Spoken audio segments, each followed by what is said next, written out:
Okay, this is part one of the day one Tikilen Cup guide that I do walkthrough for Ian or global release. This is the team I used to beat her on my first playthrough of the challenge, and it's a very fun fight. My first thing I would like to say is I would highly recommend that if you are using any 4-star characters to please make sure they are at least A1. If you can go to A3, that is good, but at least A1 should be enough. The main thing about Tikilen is that you definitely need some certain key roles to be filled. The number one most valuable character I would say is probably Theo, as his regen also gives 20% wind resistance up, which is what Tiki likes to use the most, is wind. If you don't have Theo, then you could try some of the other regen healers, because a regen healer is very important, but you will find it very, very difficult, so I would recommend using him if you can, or try to get him. After Theo, then you generally do need either someone that has a good defensive buff, like Hasumi or Millard, for magic defense. And also having a heal, depending on your level of your Theo for your regen. If you have a high enough Theo, you might not need another heal. I generally don't run another heal, but that may not work for everyone. Hasumi or Millard works for this job because they both have light attacks as well. I would say Hasumi is probably a little better than Millard, but either one can get the role done. Outside of those roles, you definitely need someone like Viola or Kurtz to apply debuffs, mainly the attack down debuff to Tiki. You want Tiki debuffed 100% of the time to mitigate as much damage as possible, because otherwise she can and easily might wipe you. After that, you want to focus on some DPS options, mainly the top units being Scarecrow, Haunted if you pulled for her or pulled her, Ashlyn for his True Strike ability, and Lucetta or Camilla are the top two other 4-star archers that I would recommend. A 4-star like Lucetta or Laura for hitting ads or Tiki herself will outdamage a 5-star 100% of the time in the arena due to how the arena damage multipliers work for broken units. You get extra damage from for on weakness attacks and even less damage for non-weakness attacks. So make sure your DPS are characters that hit the weakness of Tiki, which are Bow, Fan, and Light. For the ads, it is Spear, Bow, Lightning, and Light. Fan DPS generally does not really exist in the game yet for physical attacks, so you could use your fan unit like Hasumi, or if you're bringing Lynette for buffs, to help break Tiki, but you don't expect them to really pump out much DPS. The way I have my pairings lined up is I have Pia, my only A3, behind Theo. And the reason that he's there, or she's there behind him, is because she can likely take a hit whenever Theo needs to retreat for potential SP gains. And I like Pia because of Spear, and she does have a single hit light attack, which does knock down a shield off all the ads, and on a broken Tiki is about 4k damage or so, which isn't bad. You want someone like Ashlyn or Haunted for their True Strike ability to deal with the crit phase, because about 35% HP, which I will point out way in the second part of the video of these two videos. The crit phase is something that can be very annoying to deal with, so having a character that can just always crit is very useful. As for quality of life, Scarecrow at 5-star is very, very good because of his 4-hit AoE attack, which can just drain shields. And I do a certain strat that I would only recommend at A3 only for Scarecrow, where when one of the ads uses their physical counter, if it's only one of them and not both of them, which I will explain how that works in a minute, sometimes you can just use Crow and he can tank that hit to still use his AoE to get those shields down. So the general flow of the fight is in the beginning is Tiki is very, very predictable while her ads are alive. Once her ads die, which will be in second part of this video, I will explain that then. She gets a bit more random, so I'll explain as we get into that. As always, get the best equipment that you can, BTs and all your characters that can use BTs, and then an innocent for magic and Fenrir for physical. For equipment, pretty basic. I have SP scarves, all 3 of them. I put the best one on Scarecrow because he spams that AoE a lot, so Scarecrow or Hana could use that. I have one on Hasumi and one on Viola because she's going to be spamming debuffs. As for your 4-stars, I generally have all of them with HP up accessories to help them survive just that little bit extra. And I would recommend even the Brawn Crest of Wind if you got any from hunts, because that gives you a little extra wind resistance. And then finally, the unit that is paired with Thale that will not get his regen, I would give the Beastly Scarves to for it to have some HP regen from that. So without further ado, let's get into the fights up to the ads dying. So the way this works at the beginning is in the very, very beginning of the fight, Tiki and the ads will always do the exact same thing at the very beginning. Tiki, in particular, has a 4 attack pattern that she does in order 100% of the time until the ads are dead, which is a 2-hit window AoE, a single-hit sword AoE, a single-target wind attack, which is her weakest one, and a 3-hit random target sword, which can hit, 3 different times on 3 different people. Hopefully it doesn't hit the same person all 3 times. And then she repeats that in a cycle. The ads, I highly recommend targeting the first ad on the right first, and then focus on the second ad for the reason of there is a way to loop them because they each have a special gimmick.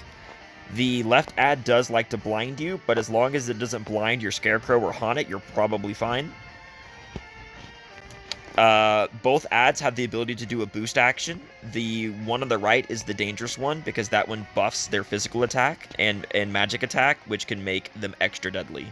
The one on the left gives a 3-turn regen of about 5k, which is annoying, but I usually allow that one to boost once because then I can focus fire at the first ad. The name of the game is to get rid of the ads as fast as possible so you can mitigate the damage, because once Tiki's alone, you can generally turtle her and take the time you need, even if you don't have the best units, and probably win the fight. So, as you can also see, if you look at turn 2, you'll notice how the ads are automatically going first next turn. That's because they're both telling me that they're going to be using their priority move, that is the physical counter for 1 turn. So whenever you see that, or whenever they come out of break, it's generally recommended, unless you're using the A3 strat and tanking the hit, to not hit an ad whenever they're going to use their counter. Whenever you see that, and only use magic moves or buffs that turn. And because I use Laura, I do focus the first ad as quick as possible. So in my first turn, I always max debuff Tiki with anti-attack, which I will keep up 100% of the time. I do a 2 boost, a shower of arrows, because he'll get the BP back, so that way the BP doesn't get wasted for some damage and shields. Max boost cure, and max boost my debuff, because the first turn is very important to not get wiped. Because they're gonna both hit me once with a dark attack, and Tiki's gonna do her 2-hit wind AoE. 2-hit wind AoE, blinding, doesn't matter if he gets blinded, and shadow impact, so we're good. Alright, on turn 2, I like to go ahead and start debuffing that ad. I will switch to Laura to do a 2-hit lightning, single hit lightning, 3-hit light, because I want to start working on this ad, and it's going to put up their physical counters. Tiki will do an AoE sword attack, but Theo can heal through, so it's fine.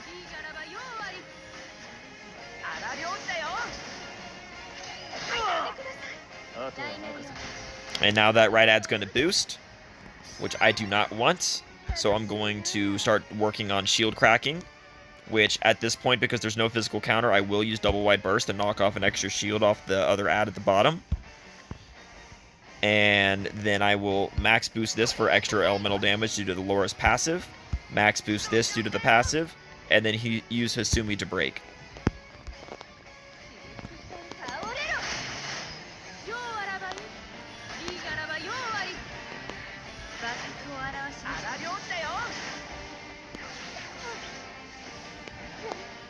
And Laura got blinded, which doesn't matter because magic doesn't have accuracy, so that's fine. Now on the second round of the break, I will just max boost all my best DPS that I have to get as much damage on this ad as possible. That one's going to counter, which good, it does split them up, because when this ad right here... Oh, I hit the wrong button. Wow. That's my bad. Yeah, don't do that, because Lucetta almost died. So yeah, that's a good thing to look out for, is the don't do that. Anyway, that one down there is going to do a regen, and I'm going to let it do it. I did lose a little damage because I hit the wrong button, but it'll be fine because Lucetta didn't die. So I'll go and debilitate that one again. I do AoE with Crow, because even though that one's going to physical counter, he can take the hit. I do need to reapply my cure. And then because Hasumi has max boost, because it's her specifically, I use her Booming Ballad. If it's someone else, then you might want to reapply their buff potentially. But she has SP buff, and I like that ability, so it makes it nice. Crow can take this hit, so it's okay. See, it's only 1,300 damage because he's A3. If he's not A3, I would not recommend doing that. Yeah, so that's their regen, but that's really not that big of a deal because I'm focus firing that. Tiki's down to only one that, so I will max boost anti-attack to keep that up. And then I will shower of arrows. It will break that bottom ad, but that doesn't really matter because I'm actually gonna leave it alone.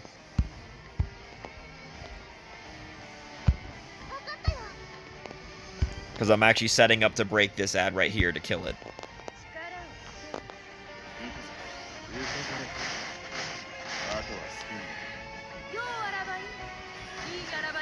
Like, it's okay if you break the bottom ad to leave it alone.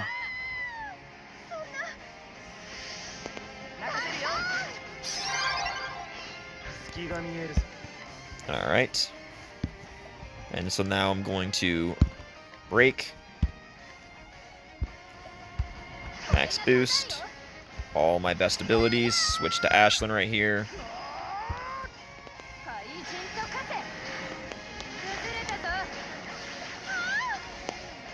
Man, they're trying to kill Hasumi. I got lucky there, but there you go. That happens sometimes.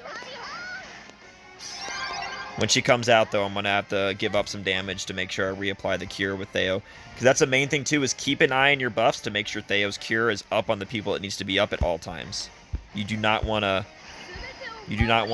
get caught with that. Also, make sure Tiki's always debuffed as well, like I said, because otherwise you can just get wiped. Alright, so that one's probably going to pull out physical counter. No, okay. So she'll physical next turn. Or will she? Yeah, she will.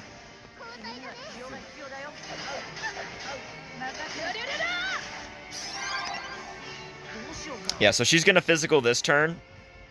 But I'm going to do the same thing as I did before because Crow's at full HP. And I'm just going to face tank it to lower Tiki shields below 7.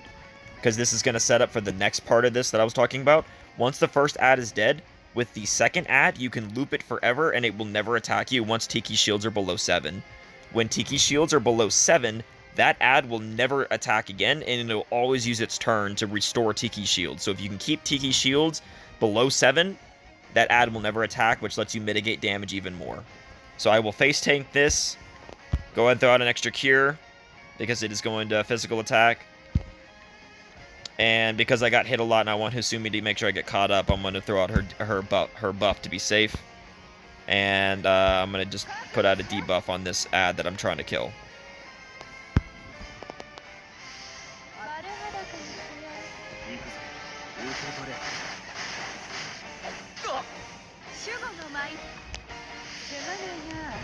Sometimes you can get away with not having to always put up the buff, but sometimes you need to just for safety. So just keep an eye on your HP. All right, so now you're going to see that ad right there, I'm going to set up breaking that ad this turn. So what I'm going to do is, because I have an extra turn to do, I'm just going to go ahead and cap my debuff on Tiki so that way I don't have to worry about it since I have an extra turn. And I'm going to set up to break this mercenary to do the most damage possible to it. So that's 4. I'm going to set up the cure, and then Hasumi, that'll be 7 hits.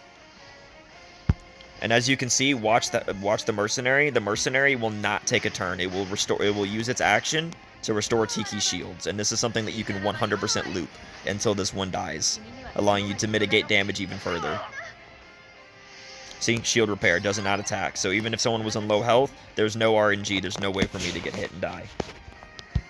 All right, so now that I'm set up here and Tiki's already low in shields, I'm going to break. Max boost with Laura, so that way Crow will get his max boost next turn, and same deal here.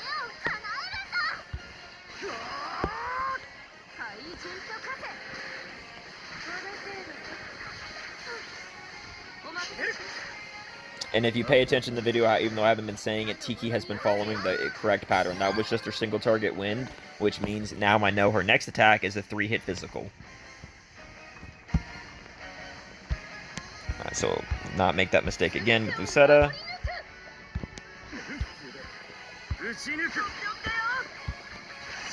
And this is going to get this ad almost dead.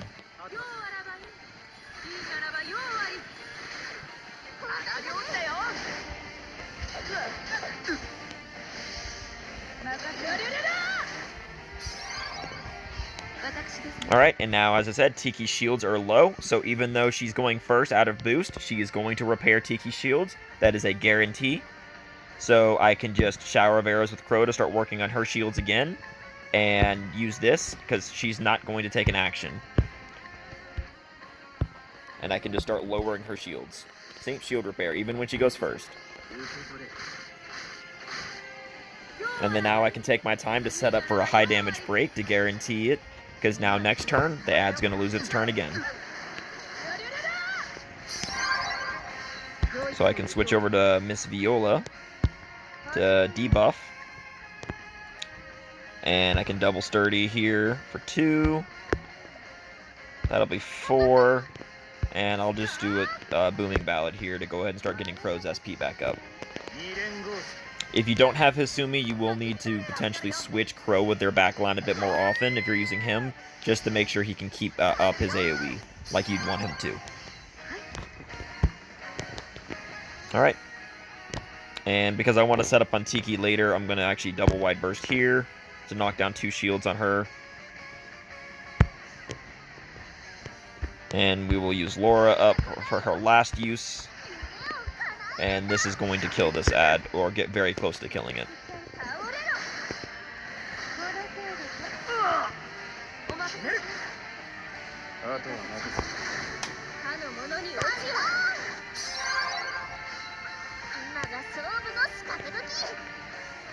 Alright, so now this ad will definitely die this round.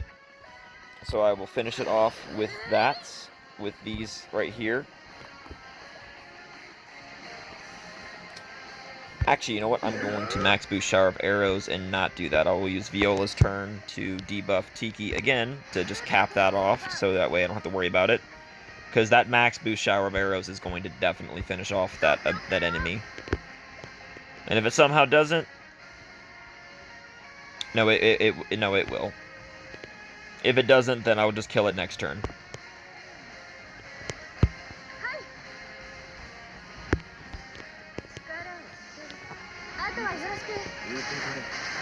Yeah, okay, it died. Okay, cool. So now there's a couple things I want to explain real quick. So now that basically we're at this part, after that turn, Tiki's attack pattern is now different and changed. So now for the rest of the fight, it's going to be a bit random and different, and I will explain that in the beginning of part 2, because I'm going to cut this right here and then pick it up right away with the second phase of the fight, because the ads are the first phase, and then Tiki alone is the second phase. And I will say that if you can get to this point with all your units alive, you can most likely win as long as you continue to play carefully. So I will see you in the next one.